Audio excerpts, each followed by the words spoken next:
I just feel like, and then obviously put Jesus Christ first.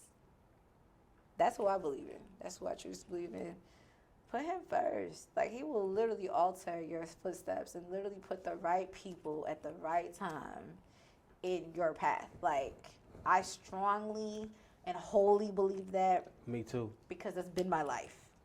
Like, the amount of things that I've gone through, I really shouldn't even be out here breathing this air. Like, real talk. Like what? What you done been through? Like, real talk. Like, I've been to jail. For what? What you done did? You the one that put it out there. We'll save it for the second interview. Yeah. We'll save it for that interview.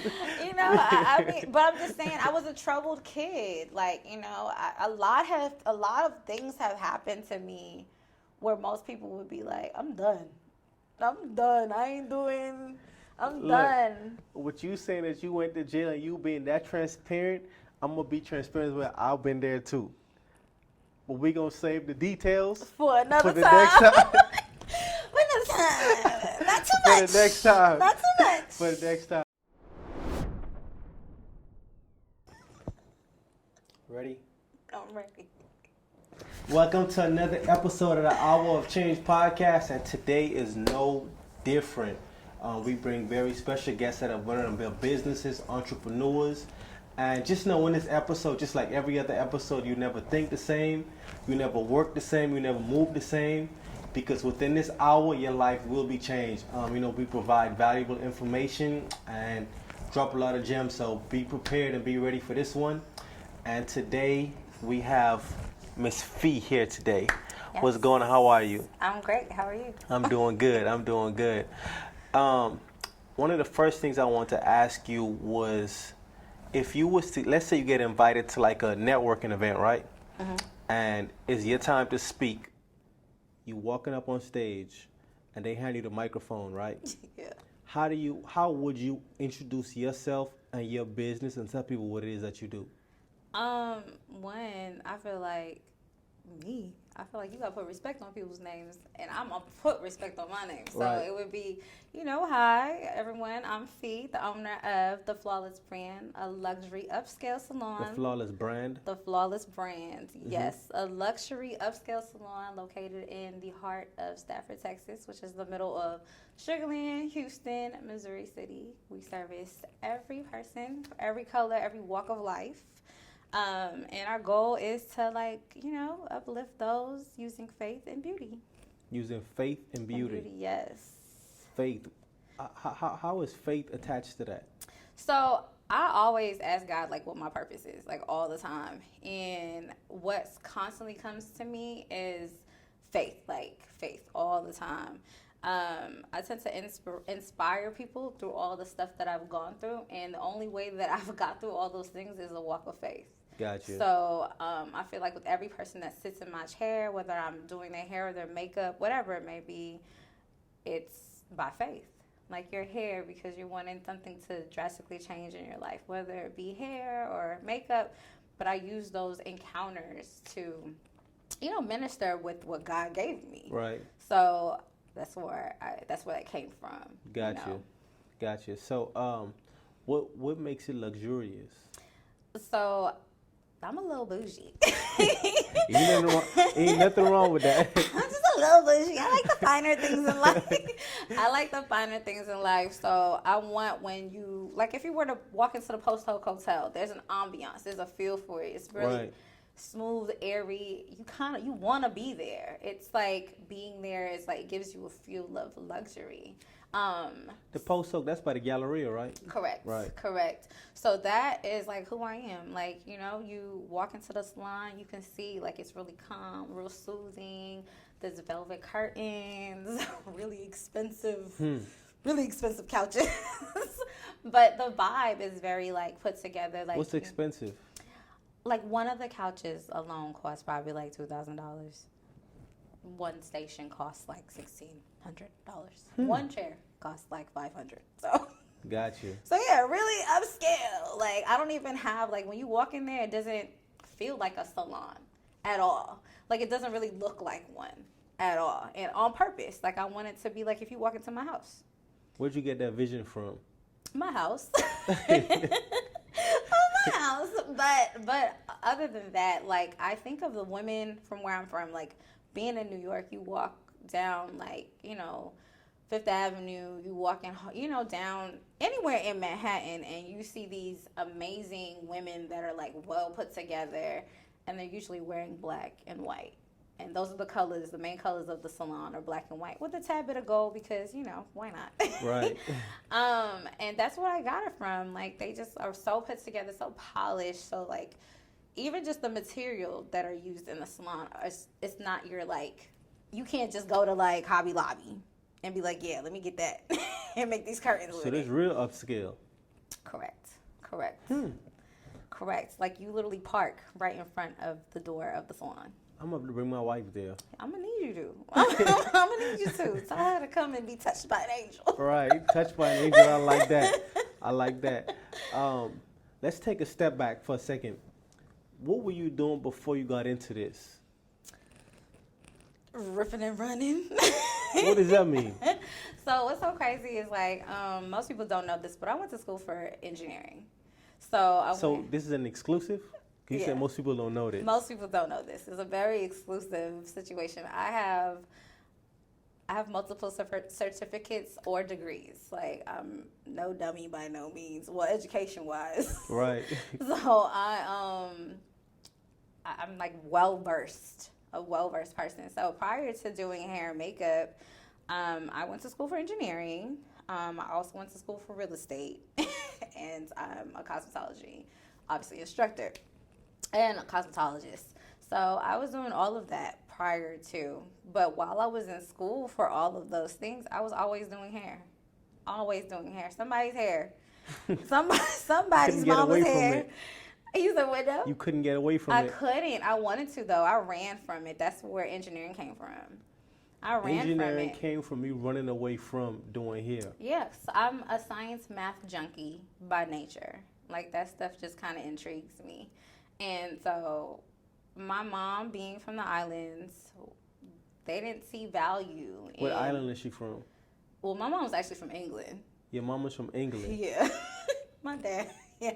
My mom's actually from England with like a whole Chinese background. Right. It's probably where the math and science thing comes from. My dad is actually from Jamaica. So like between the two of them, education was extremely important. So they didn't really see a value in what I was doing creatively. Right. They didn't see it. Even though I was doing it through middle school, literally just taking people's lunch money. Right.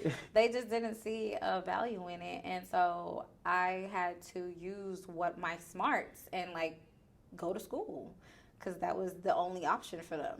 Did they push you into the engineering field? No. No? They pushed me into probably nursing and everything else. Like, typical like foreigners. You need to be a doctor, a lawyer, or something of that sort. And that wasn't, as much as I love science, that wasn't me. No, I wouldn't trust me with a needle. Unless it's like thread and needle for your skin, for your hair. Like, I wouldn't trust me. But yeah, that's where it started from.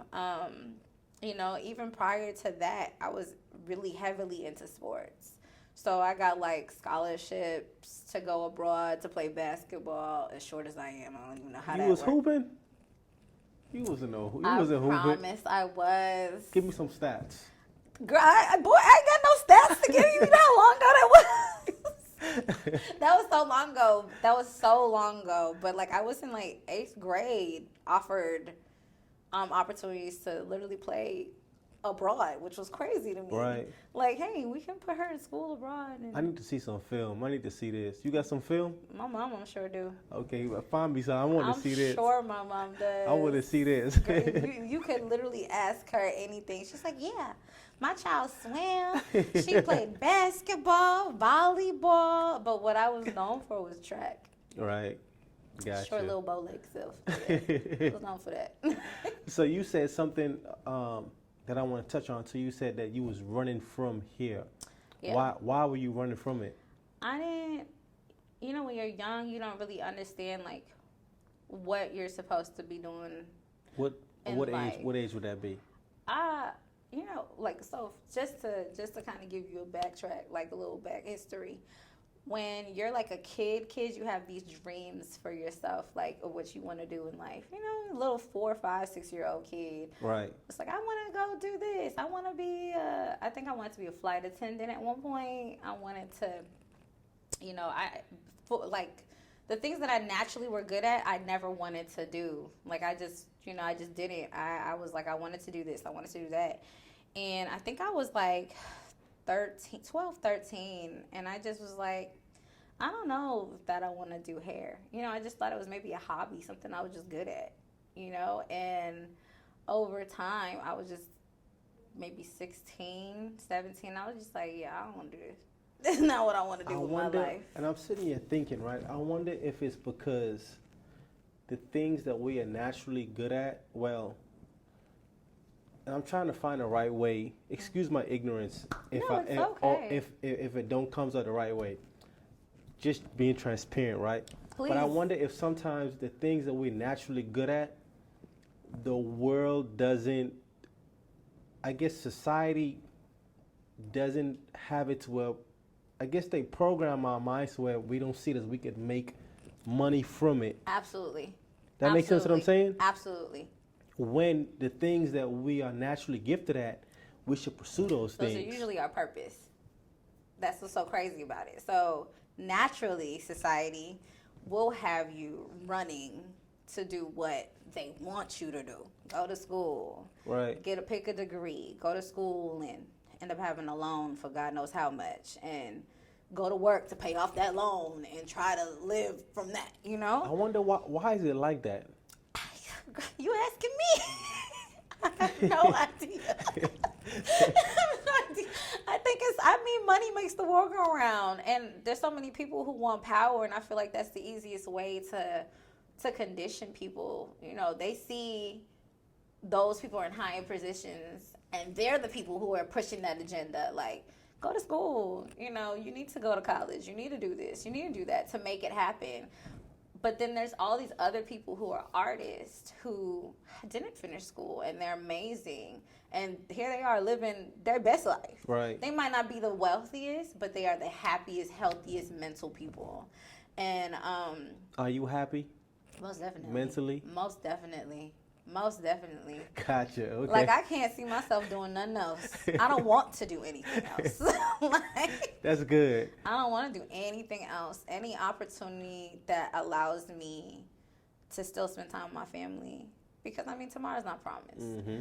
And I don't want to die tomorrow knowing I worked 40, 50, 60 hours for somebody else and I missed basketball games. I wasn't home to cook dinner. I wasn't able to go on a cruise with my man or whatever. Right. Because I want somebody else's clock, and what's life if you're not living it to the fullest? True. With you saying that, with you building your business, right, did you feel, because I know building a business takes a certain level of fortitude, a certain level of ambition, grind. It takes a whole lot, right? Did you ever feel any mom guilt while building your business? Most definitely. What was that like? I knew deep down inside that I wanted to work for myself, and I knew I wanted to give my kids more than my parents were able to give me. How many kids you got? 2. Yeah, I know I wanted to be able to be there for them, but I knew I had to sacrifice some stuff. Like, I knew it meant. What did you have to sacrifice? Time. So much time. Like, it meant I had to go out of the country or go across the country to go do this gig right here. Because if I did this gig, it would set me up to do this next gig or take jobs that at one point I was working in the makeup industry for a while. But like I've told you earlier, my people and me, it's a love-hate relationship. Right. So I knew in order for me to get to the next level, like, I had to face my fear when it came to that. Like, I had to learn how to upsell and had to learn how to just talk to people from a selling standpoint and being able to sell myself and whatever I had. And that meant that I had to put myself in retail. So that meant I wasn't going to see some things. I remember my son was 6 months old, and it was his first Christmas. And someone they was like, this is an opportunity you don't want to miss out on. And it was this huge Indian wedding. And it was on Christmas Eve and Christmas. And as much as what was the opportunity? It was 12 people. And I think at the time, it was like my first huge wedding. And the Indian industry, or market rather, in Houston is so big. Like, if you do one of those weddings, you are pretty much set. Right. You're going to end up doing everybody's wedding, right?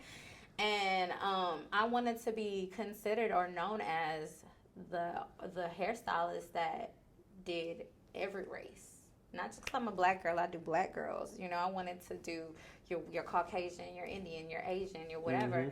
So I was like, this was the perfect opportunity, but it meant that I had to miss out on my son's first Christmas. I did. I look back at that now and I'd be like, I'm grateful that I did, but I feel guilty about it. Because I'm like, that's my baby. Right. You know, it's my baby. I was like, that guy, he was only 6 months, because he probably don't even remember. Right. But I wanted to be there to take pictures and all that. It just didn't work out that way. But it definitely set me up. I've done some of the biggest Indian weddings because of that. Because of that. Like big. and that's the sacrifice what you was talking about earlier. Yeah. So it's like those sacrifices. It's, you know, working in retail, having to miss out on holidays because it's retail. You had extended hours. You at the mall until 12 o'clock in the morning. Wow. You know, Right. but it set me up and it gave me the experience and the exposure I needed for where I'm at now. Did you have anybody telling you things like, oh, you need to spend more time with your family. You need to do this. You need to be there. What was that like, having to battle the two? Or was it a battle between hearing them say that and you knowing, hey, I need to take this opportunity? I was mentally stressed. There was times where I definitely was like, ooh, tap me out, please. Like, please. But it's deeply rooted in me to be super ambitious. Like, my grandmother, that is like her number one thing. She's always told us, like, you need to be ambitious. You need to be, whatever you do, care about it a lot. Shout out, Grandma. Like, care about it a lot and run with it. And don't let anybody stop you. Like, and that is drilled into us. That's me and my siblings. And so that's something I keep in the back of my head. Like, I have to do this. I have to do this. I have to do this. It's the bigger picture. It's a bigger picture. It seems like a lot now. It's a bigger Right. picture. I went to school at night to do like hair stuff. You know, I went to school at night. My baby was little. My babies were little. They were tiny. But it meant, I mean, there were times the babysitter had them until it was like 10 at night. And I still had to come home. Still had to go get them. Still had to, you know, and do it all over the next day. Wake up early in the morning, get them ready, drop them off, go to school, go to work, leave from work, go to school, you know. So, but I definitely had, like, I had people rooting for me, but I definitely had people being like, yo, you need to slow down. Right. While you was going through that season, did you have, where you at now, did you have that goal in mind? Yeah. It's so crazy because, like, I say I was running from all of that, right? But when I was a kid, like 4 or 5 years old, I always said I wanted my own salon. And that's the craziest thing, but I ran from it because I thought it was too ambitious. I thought it was too ambitious, and I thought maybe this wasn't my purpose. That wasn't what I was supposed to be doing because I was good at it since, like, it's like I came out knowing how to do hair. like seriously, like I just came out just like, hey, let me know how to braid. I know how to braid. Like, it was the craziest thing. And my uncle, surprisingly, who taught me how to braid. Your uncle taught you how to braid? Uncle. What? Mm-hmm. What a story. I used to burn. They used to give me Barbie dolls, and my grandfather, God rest his soul, he gave me this doll from the dollar store, and it had like no hair in the middle. Like, it only had hair around the sides. And I used to sit there and, like, put them in a toaster. All types of stuff. Yes, and my uncle was like, "That, what you doing? You need to be, let me show you how to do something." Right. And he was the one who showed me how to braid. And from there, it became, I could see it and I could do it. Shout out Uncle. Yeah. That's what's up. He missing the action. That's what's up. So now I want to take a dive into the business side of things, right? Like, at what point did you decide to be like, you know what? Because you were saying you was doing a bunch of different things at one time before. Yeah. Like, at what point did you decide to take this thing and make it into like a business? Like, I'm gonna treat this thing as a business. I initially started to treat it as a business when I was like, I think I was like 17. So I graduated early. So I was like 17. And I went to school initially. Like, my mom was like, you gotta go to school. Like, you have to. No other choice. Like, no other choice. And I initially went to this little bootleg school in Houston. What's called AIU for business. Because my mom was just like, you have to. So I was just like, okay, well, fine. Whatever. I'll go to school for, like, I'll go to AIU, whatever. And while I was there, I was doing hair all the time. I was always doing hair. My hair was always fly. Always. And people would always ask me who did my hair. And it came to a point where I was paying for school with doing hair. Wow. As much as I was running from it, it was what was paying every single bill. It was like every time I ran from it, and I needed something to be paid, like my car note or my insurance or a phone bill or whatever. If my mama needed help with something, it was like random. Someone would randomly call me and be like, "Hey, you still doing hair?" And I'd be like, "Okay, I guess I am." Right. Pay this bill real quick. Yeah, and it would pay for itself, like legit pay for itself. So I think at that time when I transitioned from AIU and then went to Florida Atlantic and all of that is when it was like, okay, this is what you need to be doing. There's really nothing else. Like, what are you doing? What are you doing? This stuff is paying for everything. Mm-hmm. Like, and if I ever second guessed it, it was like God found ways to show me, right, this is what you're supposed to be doing. Like, I mean, it paid for my house. It literally built my house and paid for it. Every car that I've ever had, it's paid for it full out. That's like, amazing. Every single thing. Anytime I ever worried about money, it was a wedding, or somebody would call me, "Hey, I need my hair done," or "Hey, I got this wedding," "Hey, I got this commercial shoot." Hey, I'd be like, okay, clearly that's the sign. Right. So, let me touch back on this thing as well. You said that you were running from it. In that moment when you was running from it, did you realize you were running from it? Or like looking back, I think looking back is when I realized I was running from like my purpose. But isn't that the world's agenda? To run from your purpose? Right. I think that's the whole world's agenda. That's like, if the devil had its way, which the world like had its way, you wouldn't do what God called you to do. 100%. Yeah, so 100%. You don't notice when you're in it. You don't ever notice when you think you're doing the right thing. You think you're doing it. Most of us, we think we're doing what we're doing for ourselves, which is so far from the truth. Our purpose is mainly to do it for everybody else. Do it for everybody else. To serve everybody else. Exactly. And I've heard someone say one time, you do, hold on, how does it go? You give enough people what they want, you get what you want. Yeah. So like, you do enough people here, you get what you want. You serve enough people. Yeah. I mean, and the same thing would go with God. Like, you know, you do what he asks you to do, you'll get more than what you ask for. You speaking from experience? I'm speaking from experience. I like that. Speaking from straight facts. I like that. So you have your own salon. Correct. How did that come about?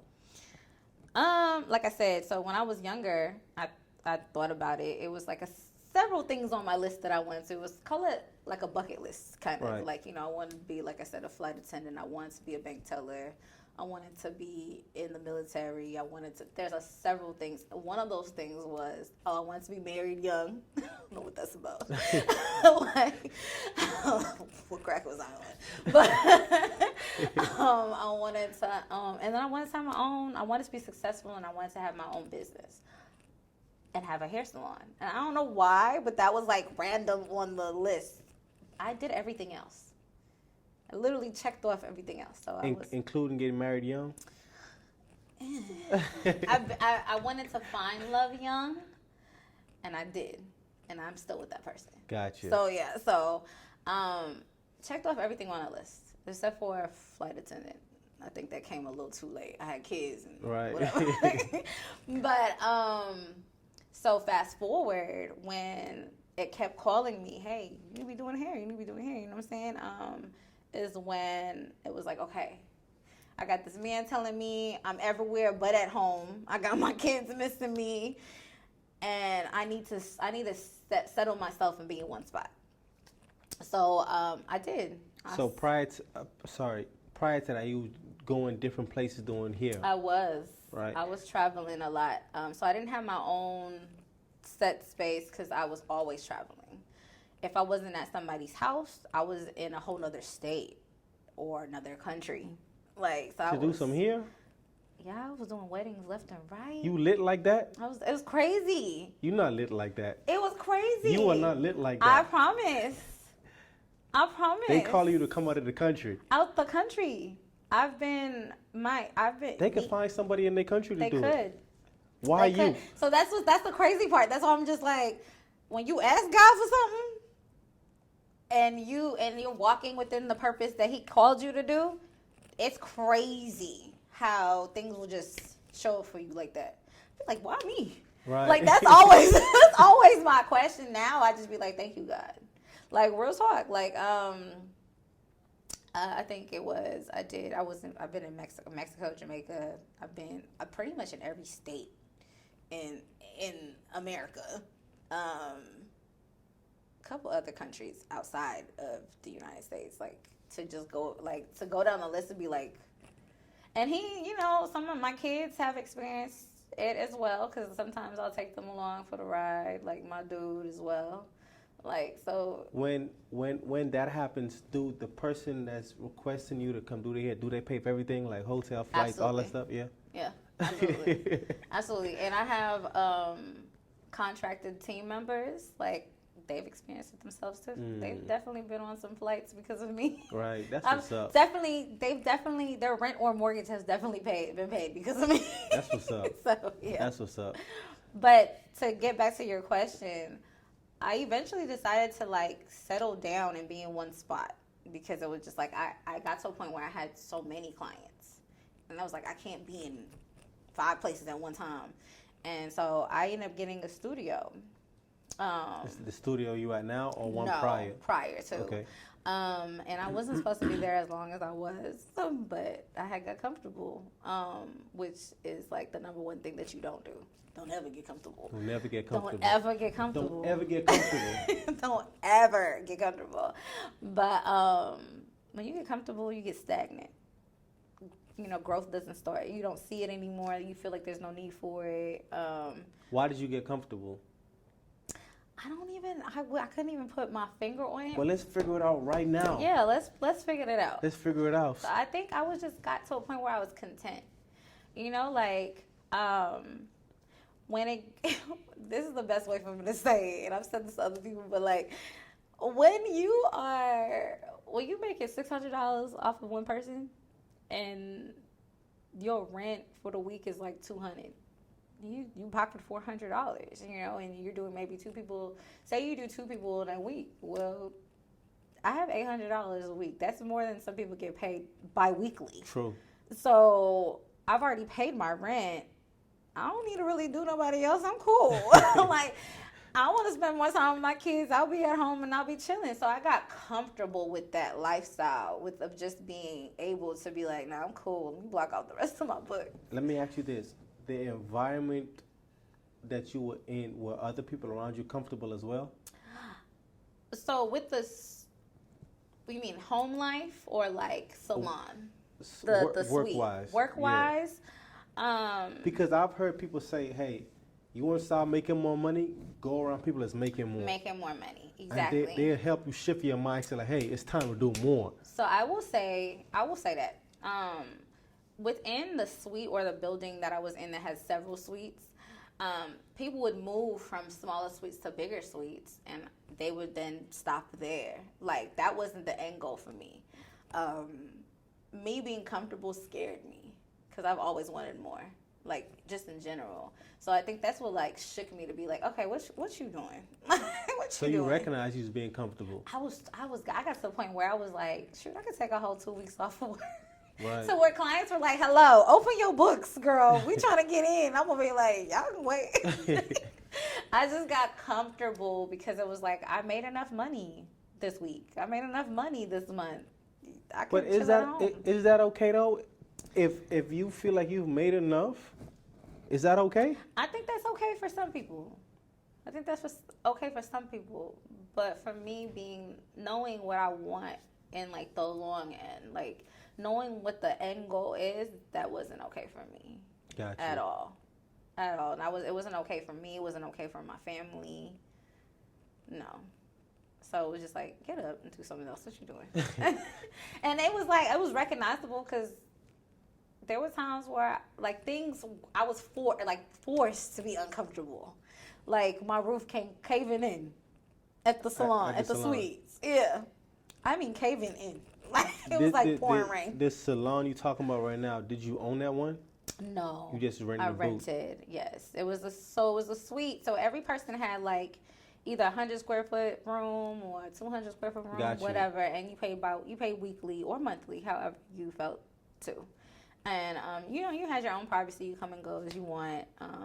You obviously could only service like 1 or 2 clients at a time because of the size of the space. Right. There were some people who had like 2 stylists in suites, like the slightly bigger suites. And I even tried to do that, but math-wise, like I said, science and math, it was like, okay, and they offered me a bigger suite, but it was just like, when I did the math on that, I said, that don't even logically make sense. Right. You want me to pay how much a month? And I'm in a building? That doesn't make sense. Like, I need to be in my own space. Why not spend a few more $100 and be in your own space that you can rent out to other people? Got you. So now I'm making passive income and still not comfortable. So I'm like, okay, if I'm going to be comfortable, if I'm going to choose to be comfortable, I need to make what I make, and this rent need to be paid, and my mortgage need to be paid from this salon situation. Right. So it's just, like I said, math came into play, and then business came into play, and I was just like, okay, but this is what needs to happen. So you transition. So like you said, your roof came caving in, which forced you to be uncomfortable. I mean, so many things. It was like so many like slaps in the face. Like God, it was almost like if someone was shaking you and like, what you doing? Wake up! What you doing? And those were the uncomfortable moments. COVID happened. Now I'm like, dang, I can't even do nobody here because COVID. I was forced to shut down. Because forced of COVID. To shut down at the salon you own now? No, at the Salon Suites. Oh, Carrie did tell me that you just opened up your salon. Correct. Well, technically, but yeah. So how long has it been open? Let's get that out of the way. So this location has been opened since January. So when you say, so you have multiple locations? No, there will be. There will be. Got you. I love that. There we go. Another exclusive. I love that. I love that. I love that. I was like, another exclusive. Cat's out the bag. All right. Gotcha. So you transitioned into getting your own space. Correct. How did that process work? I guess finding a commercial realtor. No, I didn't go that way. So because I went to real estate school, like I said, everything happens for a reason. So it was like I almost prepared myself for the future. Like it's crazy. Like I said, you ask God, He will find a way. So because I went to real estate school, I knew so much information about the real estate market already. What most people don't know is prior to COVID, so was it 2019? Me and a friend, we looked at a building, supposed to get that building. That didn't work out, and they let us out the contract because they couldn't do some certain things that they said they were going to do. Certain promises they said they were going to do. So that didn't work out. So it was just like God's way of saying, hey, I don't want you to be doing this with nobody. I gave you this for you. And I was like, all right, bet. So then I tried it again with the same person. Right. And it didn't work out. It just didn't work out. It was like she chose to do her own thing, which kudos.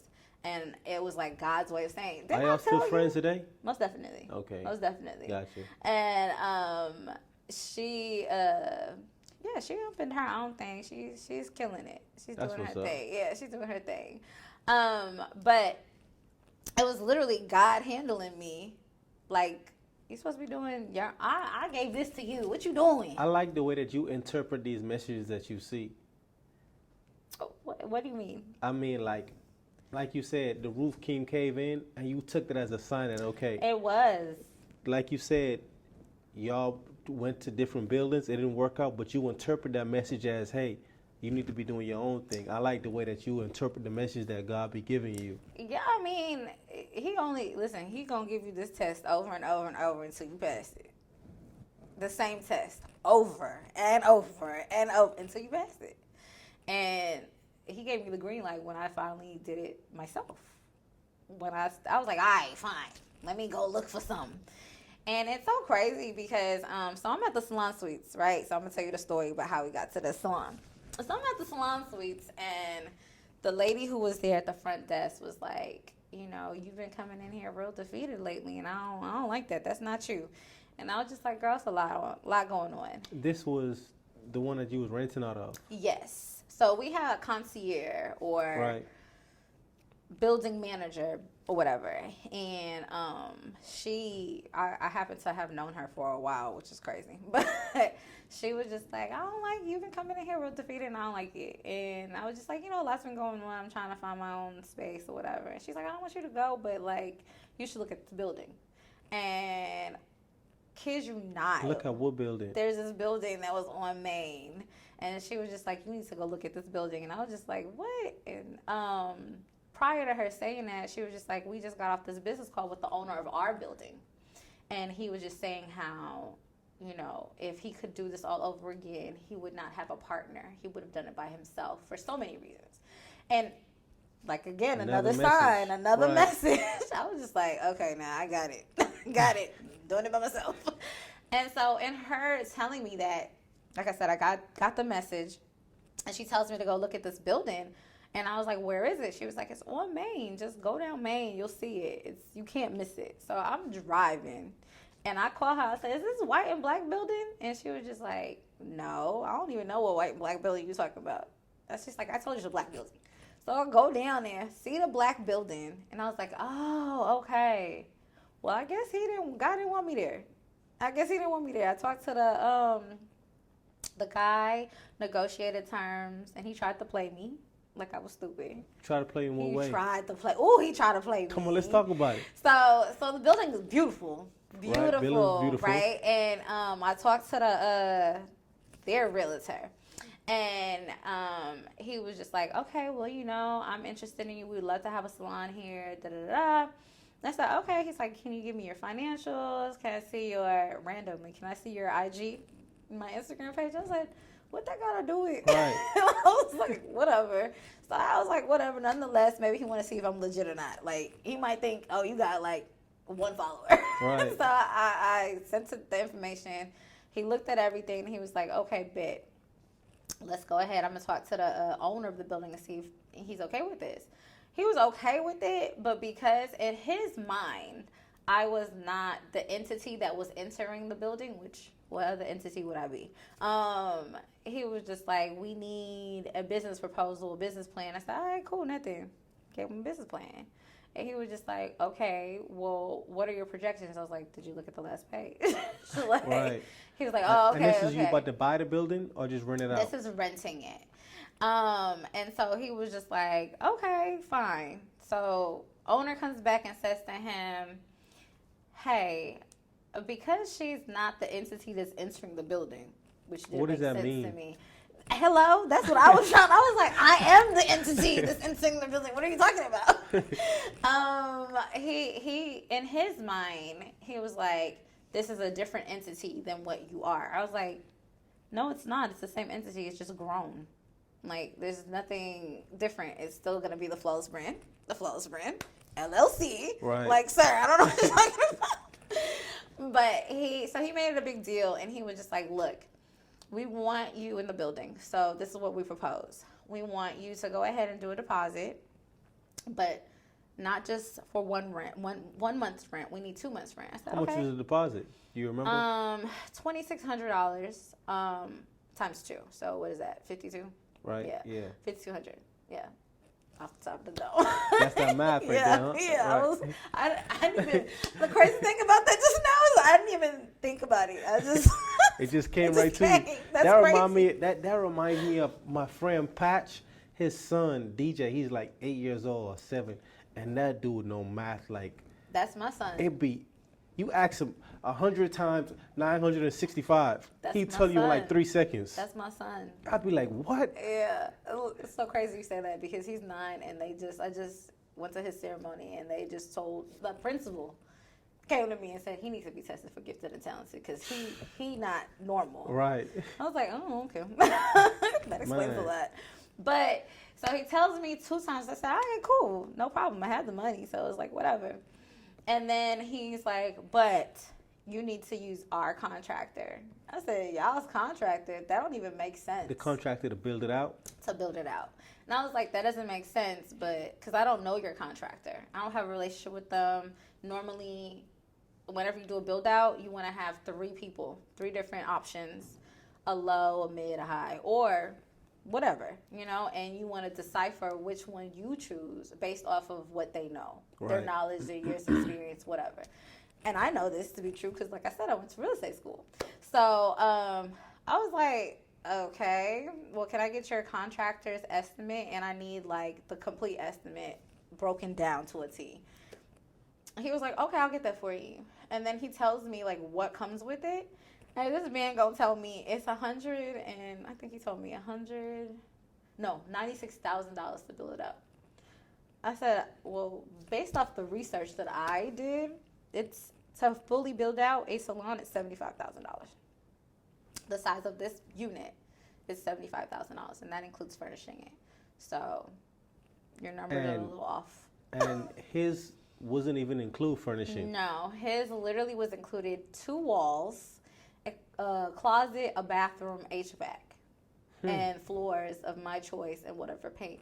So that don't even make sense. I wonder why he tried to play you like that. So I learned, me doing my research, learned that he tried to play me because they were short on money. So they built out this building and they were supposed to have 2 buildings. And only one was standing and the other one should have already been standing. But he wasn't getting anyone to buy or rent out the rest of his building outside of the restaurant that he put there. So he thought he was going to get that from me. And the best way to do it is to try to get over on somebody? Yeah, I guess I looked like I was dumb. And then I surprised him. And told him all the facts about himself. And he was like, oh, okay. You told him the facts about himself? Yeah. That's funny. Yeah. And That's when I tell you this building is still empty. Still empty. He got one other dummy in. And I wouldn't say dummy. He's not dumb. But he got this one other gentleman that ended up opening a beautiful restaurant. And the restaurant does very well just because they came from another location. So everyone already knew about them. Right. But I end up running into the owner of this restaurant, and he's like, yeah, there's supposed to be a salon next to me. That's why I got this space, because I knew the salon would drive more business. I said, yeah, hi, I'm the salon owner. Right. And he was like, huh? I'm the salon owner that was supposed to be next to you. He's like, well, what happened? So I told him. He was like, yeah, well, I'm having issues myself. I was like, well, I guess God knew I need to be out of here. Right. So fast forward, that same white and black building that I passed up initially to see this building, went through that for like 6-7 months with this man. Back and forth. Go back to the white and black building. These people, I met the developer directly. So funny, Carrie, who told you about me, I told her about this building. She had told me about her business. I had known about her business, and I was just like, hey, girl, you should have a building. I think it'd be dope for you to have classes here or whatever. She's like, yeah, I know, I wanted to do da-da-da-da. And she had mentioned it to me. So if you tell me something, it sticks. Right. And I'm all about promoting and helping people get to the next level. Even if I'm not there, I thought there's a way for me to help you to get there, I'm going to do it. I could tell because you already told me that what we spoke about before Earlier, this, what you're going to try that's to just set who up I for am. me. If I know, it stays.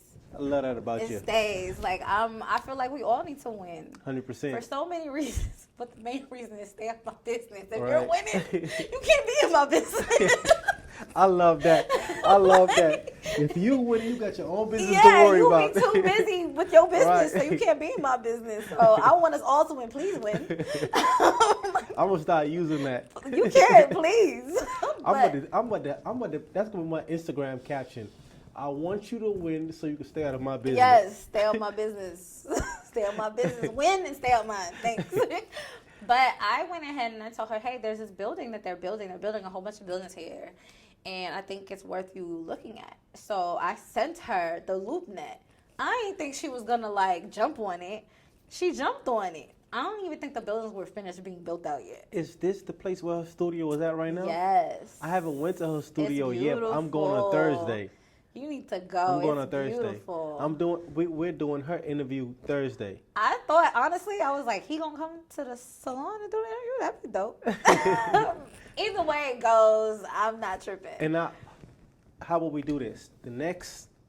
When you get your next salon, we'll do the interview, a follow-up interview at that one. Bet. We'll do that. Let's do that. Let's definitely do that. Gotcha. Yeah. So I told her, like I said, she went ahead and went through with it. Because of that, God opened the door. Like, I mean, it's like Golden Gates type of situation. She ended up talking to the developer of all these buildings. And she mentioned my name to the developer. And he was like, so when I finally talked to him, I talked to his realtor first. And his realtor was like, well, they don't really want any barbershops or salons, anything of that sort. So can you, like, write an email or something, a letter telling us what all you're doing? I said, sure. So I did that. The developer then hits me up and was like, I want you to be here. And I was like, what did you write in it?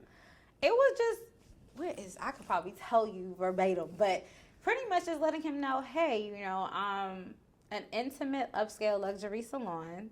That would be the experience. By appointment only. Only here to, like, I said, my clientele is literally 6-figure clientele. Like, I really don't have no clientele that makes less than that. Dang. Like, we pulling That's up. a flex. That's a little bit. That's a flex. I'm about to come hang out at your salon. Please. I need to get some of them on my podcast. The information you get in there is mind-blowing.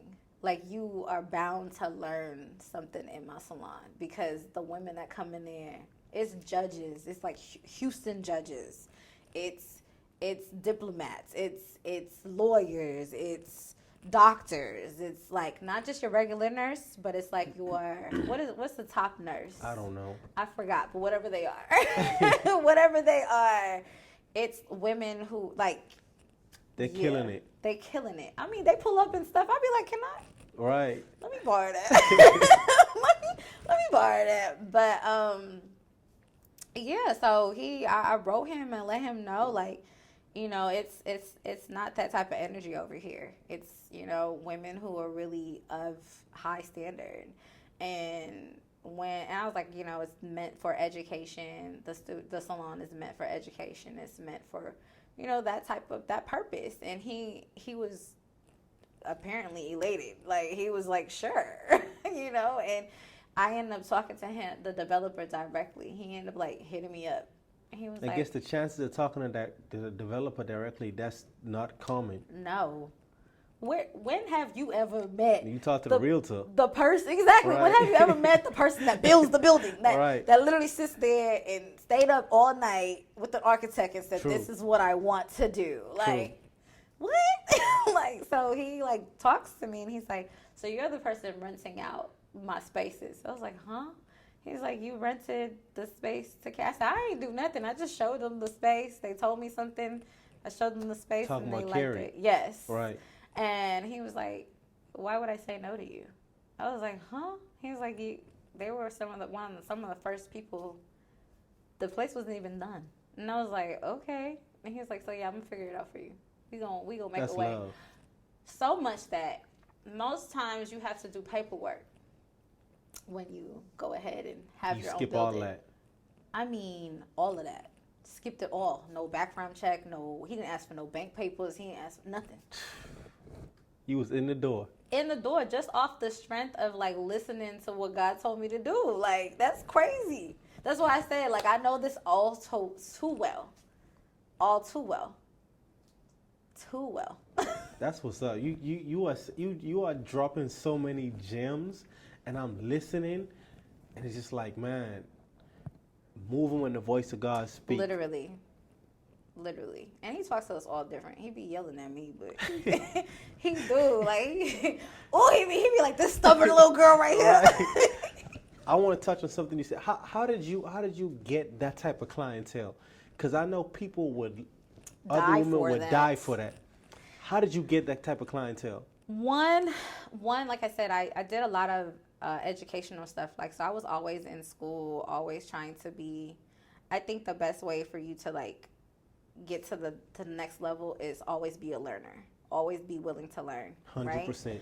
Right? So when and that's why I'm here today, because I get free coaching. So coach me how to get that type of clientele. Hey, so that's number one, right? Always be willing to learn. Always be okay with some type of criticism.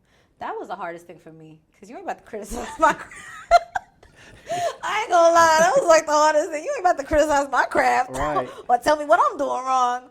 But over time, I had to learn, like, that's where the power's at. You're not gonna know what you're doing wrong if you're doing this yourself. Ain't nobody be able to tell you what you're doing wrong, right? So then it was like, okay, well, put yourself together. I remember one of my bosses telling me, your boss at where? Bare Minerals, like years ago. Oh my God, so many years ago. But cool guy. Shout out to him. But he told me, he's like, you gotta dress for the part. You know, always make sure you're dressing for the clientele you want, the position you want, right? My dude used to tell me that all the time. I used to always be mad at him. I'm like, dang, you take all day to get dressed in the morning. He's like, man, I gotta look sharp. My clientele, you know what I'm saying? So that stays in my mind. So I always put myself together, always. And my mom, being an English major, always told me to like make sure you're articulating, make sure you're using your words. People can tell someone who's dumb and someone who was raised, you know, like and have intelligence. And I think that's what set me apart. You know, I never said no to whatever walked into the store when I was doing retail. Just because I was a black girl didn't mean that I couldn't do white people, or I couldn't do an Indian, or I couldn't do an Asian. So I think that also kind of set me apart. So I was very well-versed, well-rounded. And so people naturally would attract to that. Like, naturally, like, you know, I was approachable. Right. Whereas a lot of us are not. And because I never said no, because I was always willing to learn. I was always willing to learn from mistakes, is where all size, shapes, colors came in. And because of my energy and like the way I spoke, the way I would hold myself, it kind of just weeded out all of those people. So you just being yourself. Yeah, just kind of just weeded out all of the people. Like, there's certain things that I just didn't tolerate. Like, you couldn't come talk to me crazy. I'd block you. I'm like, your $150 didn't mean that much to me. Like, it's not. My light's still gonna be on. Right. And it over time, well, you know, naturally when you take in that client that got that attitude, you do a good job, she's gonna come back. She's gonna refer other people like her to you, right? So now you're dealing with riffraff. I don't want to deal with riffraff, so I would block the riffraff. Like, the people who had attitudes, the people who felt entitled, block them. The people who didn't listen, block them. And then obviously my energy, like I'm not talking to you if you talking to me crazy. Right. We in here silent. I'm doing your silent, and you now your whole spirit is bothered because you're like, man, she ain't even talking to me. So they weed themselves out as well.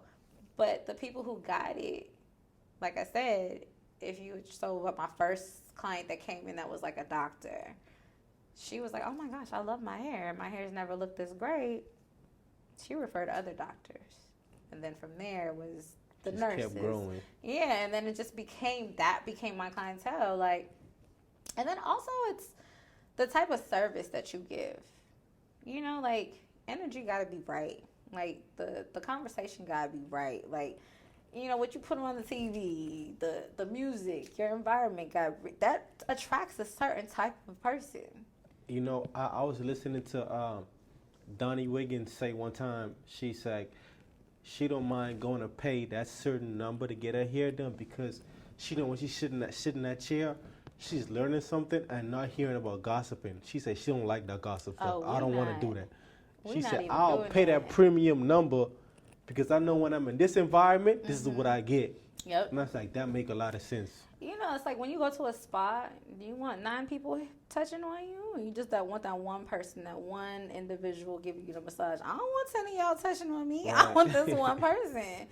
And that one person is going to be more detail-oriented than the 10 of them, you know? And I think that also adds to, like, the experience. Like, because when you come sit in my chair, you get an experience. You're not just getting your hair done. You're going to leave, like, legit renewed. I've had people cry in my chairs, like... No, you haven't. I promise. People don't cry when they get their hair done. Because the experience. Like, they've either learned something... So I guess it's more than just getting your hair done. It's like a whole experience. It is. It's like a therapy session. I might take you to church. You know what I'm saying? You might need it. You know, like, I feel like... and then you ask God for those type of people. You ask... whoever you believe in, for those type of people. I'm like a Jesus baby. Yes, I'm mine all day. Jesus is mine. Let's go. Hello. Let's go. My mom would have it no other way. She'd be like, "What you doing?" But you know, you ask him for those type of clientele, like-minded people, like-minded individuals. You know, I pray for my business every day. The people who walk in and out there, if they not for me, please send them around. Right. True. Please. Because I don't want to have to send my soul. Right. Because I'll curse you out. I'll still curse you out. Then I'm going to have to ask God to forgive me. Lord Right. Jesus, please. Another thing I want to ask you is to have those type of clientele, right, that high earners, right? That means your prices are at a certain level. Yeah. How did you get your prices to that point? I know starting out your prices are probably like... Hello. Right, so how did you get it to that? Like, you know what I'm saying? Forever learning. One of the things, because other people who are in this industry or coming up underneath me will tend to come and ask me, like, how did you get so good? Or, you know, how did you get your price to be that way or whatever? And I always tell them, don't ever stop learning. Don't ever stop learning. I'm forever learning. Like, there's some people in this industry that are, like, killing it.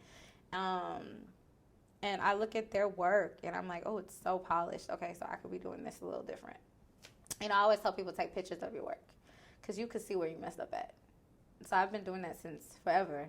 So once I got to a point where, like, my pictures started looking like other people's work, I was like, oh, yeah, let me up my price, you know?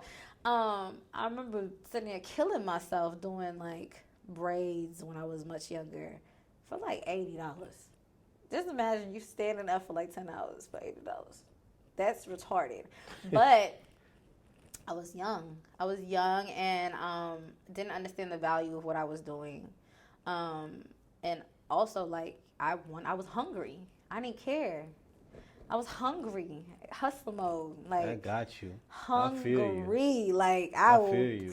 Just come sit down. Right. Let me do it. Didn't even care. Sometimes I would be doing people's hair for free just because I wanted to have practice. Always learning, like I said. And after being, you know, after you want to give yourself raises. Like, just like you worked a 9-to-5 job. Mm-hmm. You're not working this 9-to-5 job to be paid $9 an hour for 10 years, for the next 10 years. You know, at this point, you know practically how this whole thing runs. So you want to raise. And so it's the same thing with us. Like, we have to give ourselves a raise. Like, for every certification I get or for every year that I've been in the business, I've learned something else. So I'm going to give them, $10 here, the extra $10 here, or $5 here, whatever. Nothing crazy, but I've been in this game for almost 20 years. So, Gotcha. Yeah. So, yeah, I'm not doing tapings for $200. They $600. I don't know what a taping is, but I guess whatever that is $600. Whatever taping is.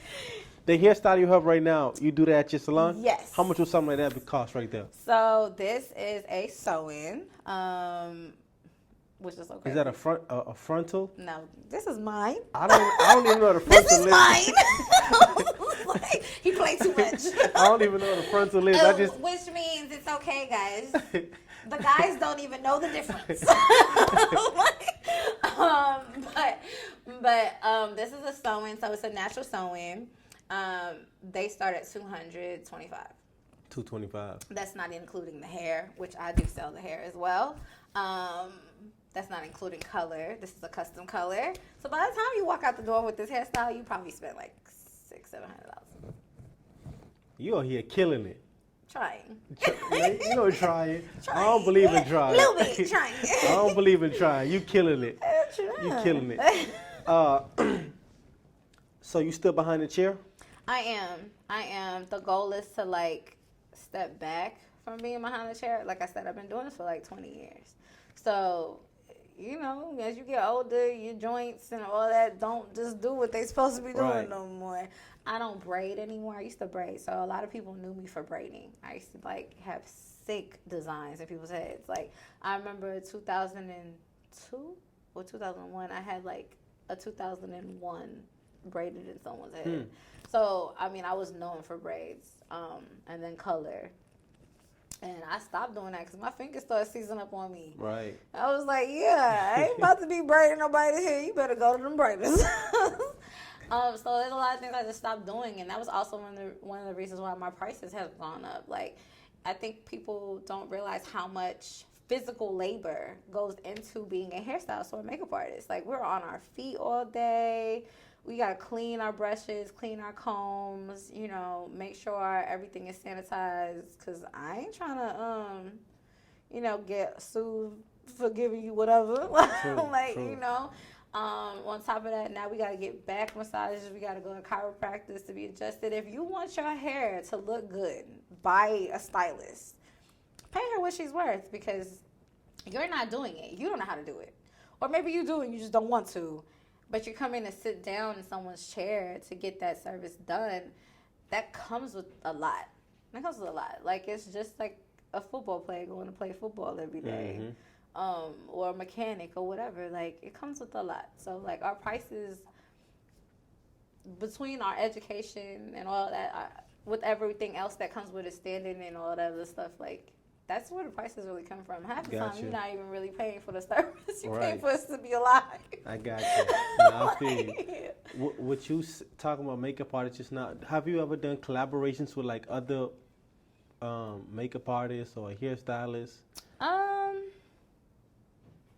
And I'm asking because is this lady I interviewed, Asia, her Instagram is Asia_makeup artistry. She's like so dope.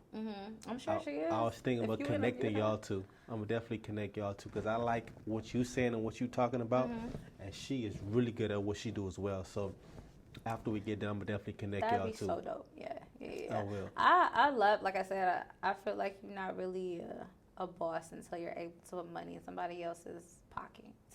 Until you're able to like feed somebody else. Right. And And she's very high level too. Like, she worked with a lot of influencers, celebrities. She's very high level. So I used to do celebrities. I used to do all of that. And then I kind of fell back on that and decided to just do like your regular everyday well, I guess my clientele is not regular everyday consumers, but yeah.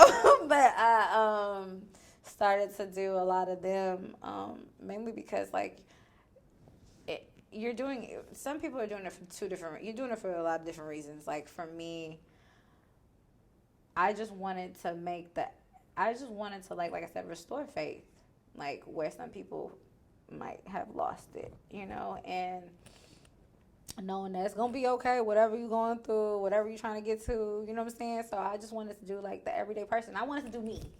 I wanted to do the me's, Right. I ain't at celebrity stylist status. I never wanted to be. I've always been the person that's like, I'm cool with being behind the camera. Right. Like, as long as my name's on the credits, I'm cool. Gotcha. So Gotcha. I kind of just fell back from doing that. But like I said, I love what I do. I wouldn't change it for the world, like at all. That's good. That's good that you find your purpose. You walk in and you love what you're doing. I just have a few more questions. Yeah, and I have answers. One of them being, I want to tap in like to the business side of things. I know we've been talking about it, but more so the systems that you have in place. Because I know there's other women that, and maybe even some men that want to get into this industry, but you have a system that works. Yeah, the blueprint. The blueprint, right? Yeah. Let's talk about that a little bit.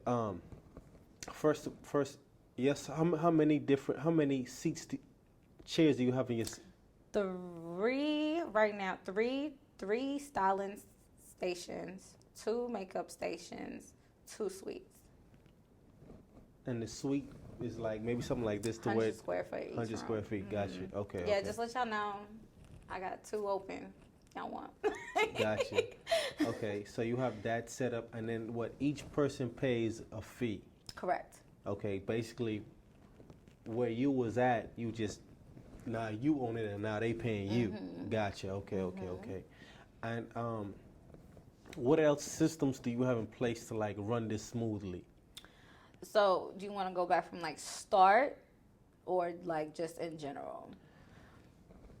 I guess the start from the start. So start. You want to make sure you have like an LLC, like for sure. Like start your business. Don't ever put it in your own name.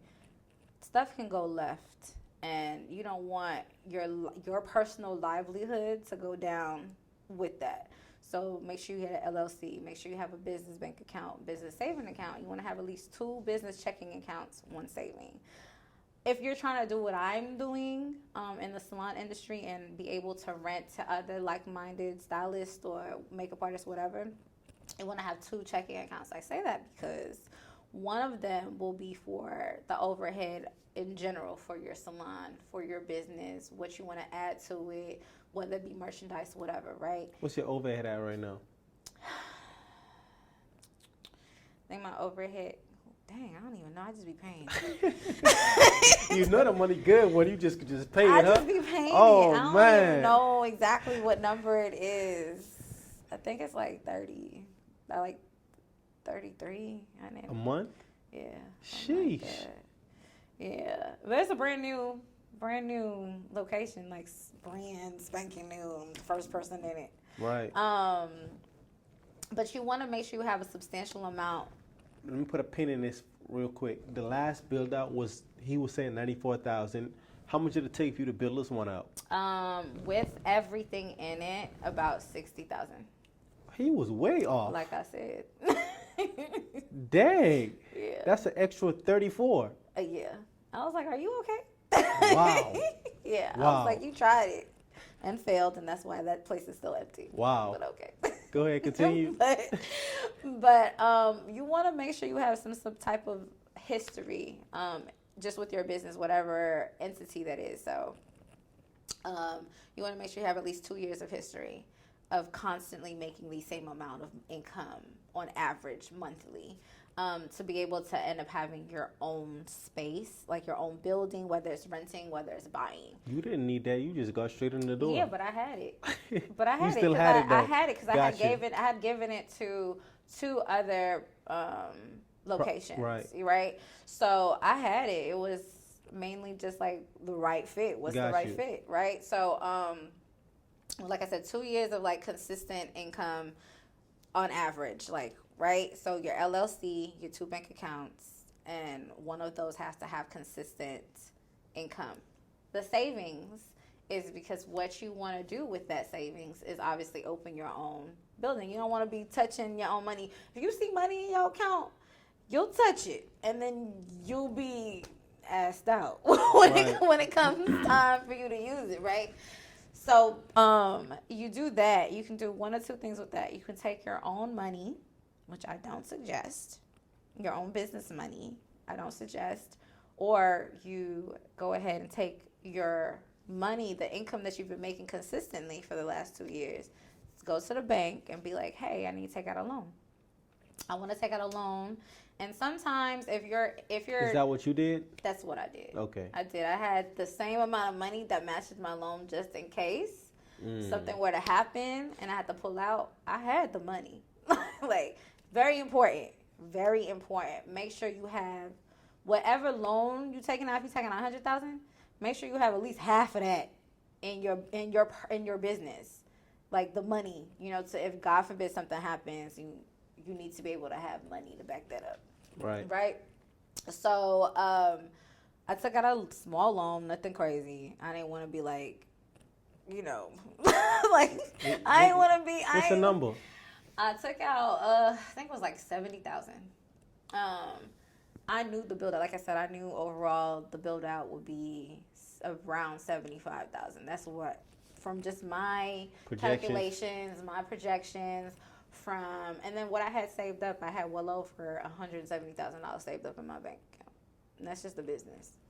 And so I wanted to make sure like I can cover the expenses on my own, but I knew the smartest thing to do would be to take out a business loan for two reasons. One, you don't want to ever tap into your cash flow ever, unnecessarily. You need that for a rainy day. That's $170,000 is a big rainy day, but right. If it rains, I got it though. If COVID happened again, I would be straight. I would be straight if I had to tell all of my girls to be like, hey, let me go ahead and at least pay y'all for a month each to be sitting still because we gotta close down. I want to be able to do that and you not be asked out, and that's rainy day money. That's what that's for, right?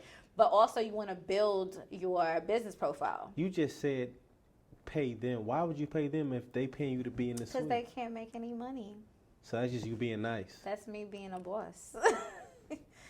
They can't You make don't have- any you money. don't have I don't to do have it. to. Got you. I don't have to, but I want my people to come back, right? I respect that. I want them to come back. I want you to still come and work here. If you have nowhere to work, it's COVID. Like, I was legit asked out. Most hairstylists, most nail techs, most whatever were asked out. The ones who kept working were, I'm sure some of them were, I know some of them were fined. Like, I know some that were fined because they weren't supposed to be working. Right. So it's hard though if you're like, say you're a single parent and this is your means of living and now COVID is here and they say you can't work.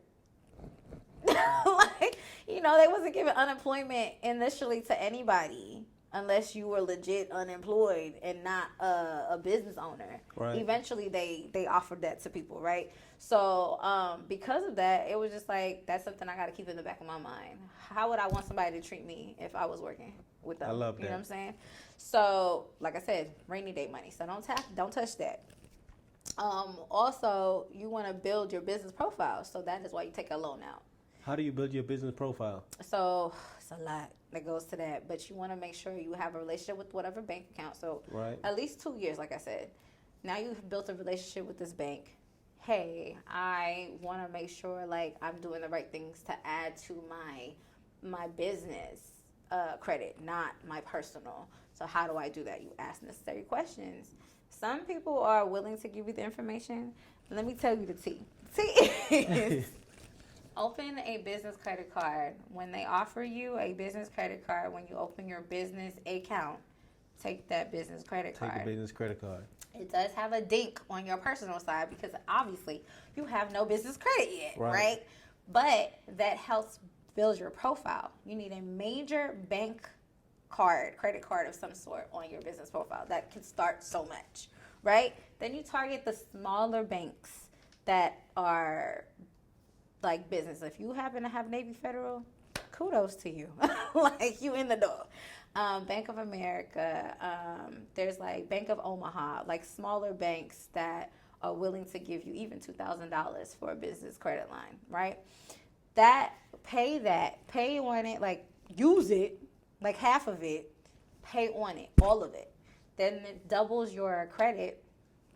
Usually every like 3 to 6 months, they then upgrade your credit, right? So then you're able to then take out this said business loan because you have built these relationships, all these credits, right, on your business. But you're able to do it with just now your business credit. But like I said, you have to have an LLC in order to do any of that stuff. From there, like I said, you want to add to your business credit. You want different type of profiles. So an auto loan on your business would be great. It's also great for tax purposes because you can write it off. Especially if you're a person who knows you make well over $100,000 a year. Go ahead and buy you a car in your business and say you use it for your business because then it's a great write-off and you're not having to pay IRS so much money. Gotcha. So those things you want to do. So you have to be. How does tax write-offs work? It can get a little complicated, but, Okay. but You just give me the gist of it, like a quick breakdown. So, like you said, you buy that car, you say you're using it you're for your using business purposes. So what? You just what do you do? So you can say you use it for, say you have an assistant that works with you. You can use yours, and you say for instance, you have goods that you sell. Those goods you make profit from, right? So if you make well more than whatever the margin says, it is great for you to purchase something that can then add to your business that you're using it as business. Got you. So not making money off of, but pretty much it seems as though you're taking money away from your business to add to your business. Right. That is a deduction. That is something that you can like, oh, okay, well, she made $100,000 a year, but she expanded her business and added this car. Got you. Now she can use that and say the car was $40,000, and they're saying, hey, you can use $20,000 of it as a write-off. Well, now, instead of you making $100,000, it says you make $80,000 because you had to add that car. Gotcha. Yeah. Okay. So now they can't tax you on that. They can only tax you on the 80. They can't tax you on the whole 100. They tax you on the 80. Gotcha. Yeah. Okay. Beautiful breakdown. Yeah. I was like, how do I break this down for it to make sense? But all of those things came into play prior to me opening this building, to getting this building. And that set me up for what's to come next. So that building is now added on my business profile. So you want different variations of things added to your business profile. Gotcha. Yeah, because God forbid something happens in my business tomorrow, I'm going to be okay personally because it hasn't affected my personal credit at all. Right. Y'all ain't taking my house. Y'all ain't taking my car. Y'all ain't taking none of that. Because you can always come back and say, all right, for whatever reason, this business tanked or whatever. Let me go ahead and open up another LLC. That's all it is. That's all it is. Yeah, that's all it is. Got you. They do it all the time. I believe you. The other people do it all the time. I believe you. I've been learning all the time. So many businesses go foreclose, like they not foreclose. What's it called? Bankrupt. Yeah. That's why. But they still got money. I believe That's you. why. I believe you 100%. Yeah. What advice you have for a young woman that's the younger version of you that at home, braiding, got some kids and they see that vision, they want to get into it, they want to be where you at. What kind of advice you have for that young woman? If I could go back and talk to my younger self, like I would tell myself to take it easy. Don't be so hard on yourself. Your time is coming when it's supposed to come. Like, I think that's where that's easier said than done. It is easier said than done. In that moment, you need stuff to happen. But so how do you tell someone that? When you rush, whatever helped us, whatever got done being rushed. Like, seriously. Like, think about it. Whatever you gotta be pregnant. Get done properly. It didn't. Like, think about it. The guy that's a dope dealer, he make money this fast. Does he keep it? No. The woman that happens to be an exotic dancer, she makes money this fast. And now and mind you, she went to start making that money that fast because she's like, I need to go to nursing school. I got a kid. I got this and that, right? She never goes to nursing school because she makes the money this fast. That's how fast it goes because I got to feed this. I got to take care of that. whatever they had in their head as to why they started that never actually gets done because it happens so quick. Like, the urgency is where we fall short at. Like, there's no need for you to, if it's supposed to happen, it's gonna happen. It's gonna happen. I wish somebody would have came and told me it's okay. Like, relax. You think you would have listened? I think so.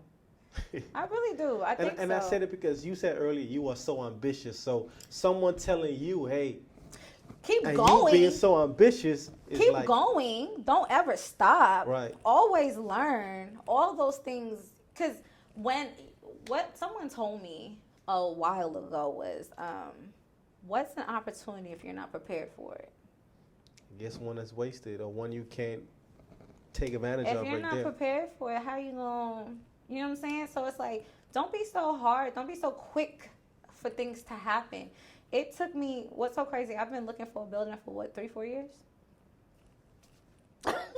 And all it took was for me to just slow down and be patient and listen to, like, what was actually happening, what actually needed to happen for me. And it was just timing. Like, you're not prepared for it yet. Right.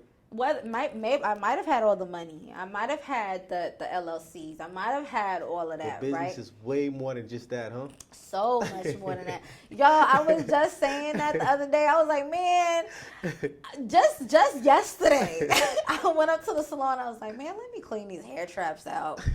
Let me do this. Like, one of my shampoo bowls, the hose or whatever, broke, and here I am, fixing a hose. Like, dang, let me order this overnight this. And it's so much more than that. But, like, if you can get all the other stuff, like, handled and taken care of, like, the business, like, the logistics of it all, it becomes a lot easier for you to handle the minute things Got you. that come your way. But if you're not prepared, those minute things are big things. How do you get prepared? Like I said, you just got to be patient. You really do. Like, keep on learning. Don't ever stop learning. Dream big. Like, don't be sitting here talking about, yeah, I just want to do hair. Nah, like, I want to own 10 salons, right? Like, How many you want to own? like 10 salons. Like 10. But not even just in Houston. Like, you know, I'm from New York, so I definitely want a location up there. I want one in Atlanta. I want one in Cali. I want, like, 2 here. The next one, I want to come for the ribbon cutting thing. Bet. I want to come. Bet, because the next one going to be crazy. Let's go. Crazy. Let's the go. next one's going to be so big. Let's it go. don't make no sense. It's going to be crazy. Like, I want to get to a point where it's just, everything just runs itself. Like, I think you just have to always be willing to learn. Got you. Always. You have to always be willing to understand that criticism is not saying that you're bad at something. It's just tighten up. Tighten up on something That's else. it. Tighten up. It. Tighten up on That's something the else. New York in you right there. Tighten up. Probably. Tighten up. Like, that's really all it is. Like, and then when you get to boss status, like, because that's really where your mental has to be. Like, ain't nothing too big for a boss. What was it? T.I. said something about a giant. And something, I don't know. I don't even remember what he said, but it was just like, ain't nothing too big. Something about a giant and tiny. I don't know, whatever. But anyway. I don't know. I haven't heard it. But he used to say it all the time. But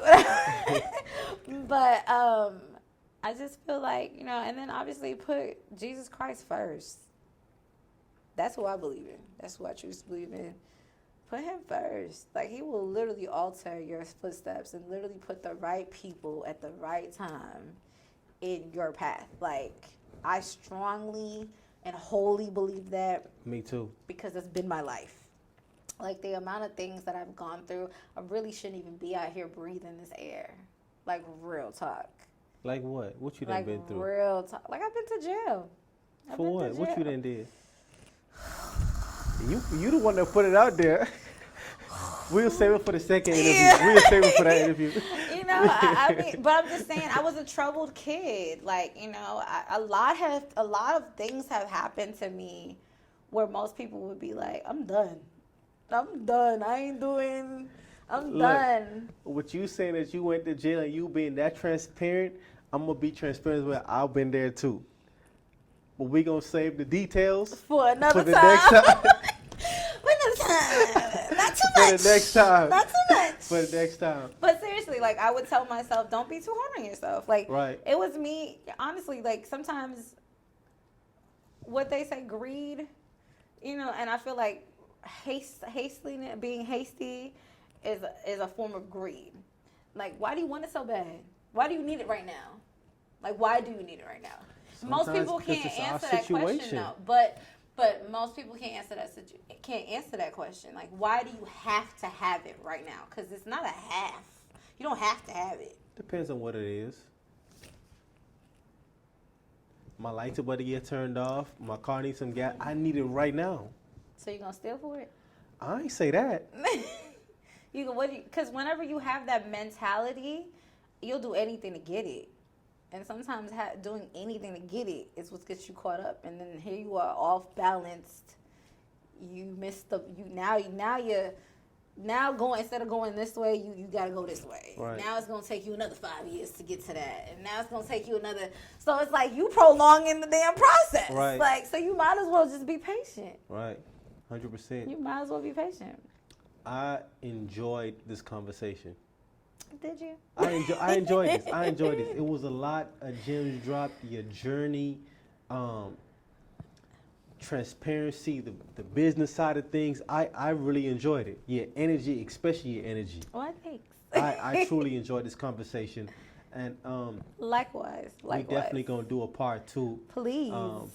Probably after the next salon has been opened up and that is doing well as this one is. Yeah. I'll be ready to tap it. Hey, now you got 2. Talk to me about it. Yeah. How's it feel from going 1 to 2? And managing 2 G's. Right. So I'm very excited for that conversation.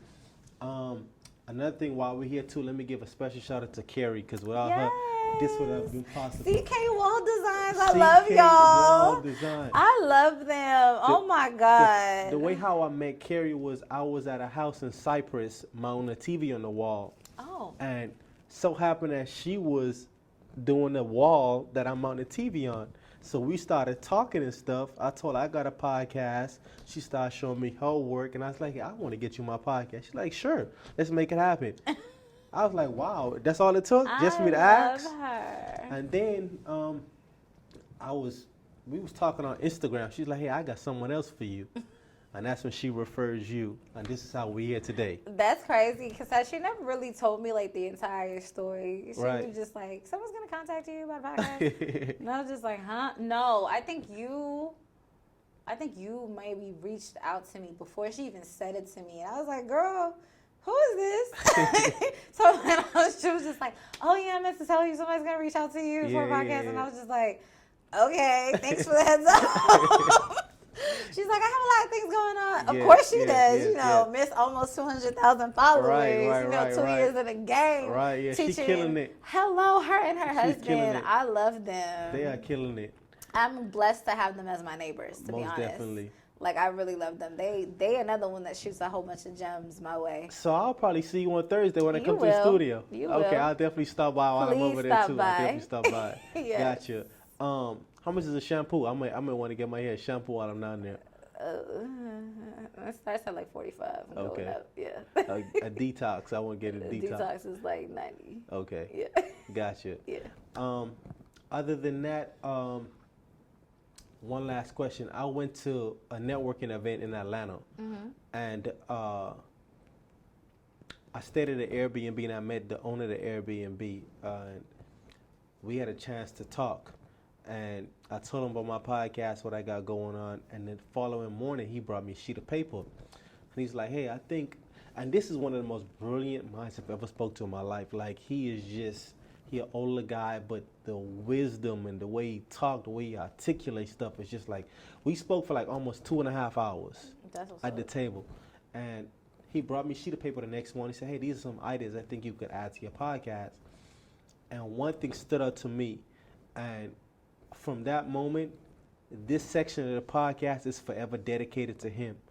And the thing that said on the paper was, it said the world is listening. If it's one piece of advice you can give to humanity, what would it be? Trust God. Trust God. Trust the process. All the ugly that goes with it. Ooh, I'm about to tear up. Like, real talk. Trust the process. Trust the process. Couldn't close out on better than that. Trust the process, trust God. We up out of here. Peace.